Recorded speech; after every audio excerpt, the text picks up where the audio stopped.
ഫെബ്രുവരി 9 വൈകുന്നേരം 5 മണിയോടെ വർണ്ണശബളമായ ഘോഷയാത്രയോടെയാണ് 3 നാൾ നീണ്ടു നിൽക്കുന്ന കേരള ഫെസ്റ്റിന് തുടക്കം കുറിക്കുക.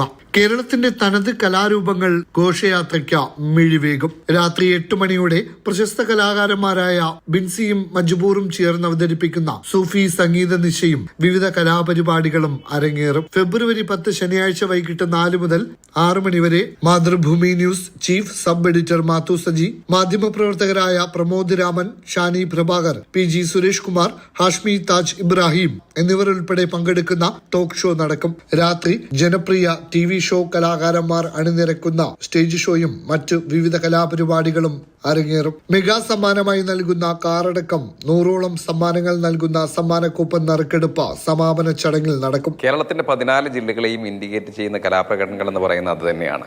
മലബാറിലേക്ക് എത്തുമ്പോൾ മാപ്പിളക്കലകൾ ഉണ്ടാകും. അതുപോലെ തന്നെ തിരുവാതിരക്കളി നമുക്കറിയാം, മാർഗംകളി നമുക്കറിയാം, തെയ്യം നമുക്കറിയാം. ഒരുപാട് കലാപ്രകടനങ്ങൾ, ആ കലകൾ ഓരോന്നും പറഞ്ഞു വെക്കുന്ന ഓരോ സംസ്കാരത്തെയാണ്. ഈ സംസ്കാരങ്ങളുടെ സമന്വയമായിരിക്കും ഈ കലാപ്രകടനങ്ങളുടെ സമന്വയങ്ങളിലൂടെ ഞങ്ങൾക്ക് പറയുവാനുള്ളത്, പ്രവാസ ലോകത്തിന് മുമ്പിൽ അവതരിപ്പിക്കുവാനുള്ളത്. 3 ദിവസങ്ങളിലായി ഉത്സവ പ്രതീതി സൃഷ്ടിച്ചു നടത്തുന്ന കേരള ഫെസ്റ്റിൽ 10,000-ഓളം ആളുകൾ എത്തുമെന്നാണ് സംഘാടകർ പ്രതീക്ഷിക്കുന്നത്. കേരളത്തിന്റെ തനത് ഭക്ഷണ വിഭവങ്ങൾ ഉൾപ്പെടുന്ന ഭക്ഷണ സ്റ്റാളുകളും മറ്റ് വിവിധ സ്റ്റോളുകളും ഫെസ്റ്റിന്റെ ഭാഗമായി അണിനിരക്കും. Mathrubhumi news, Abu Dhabi.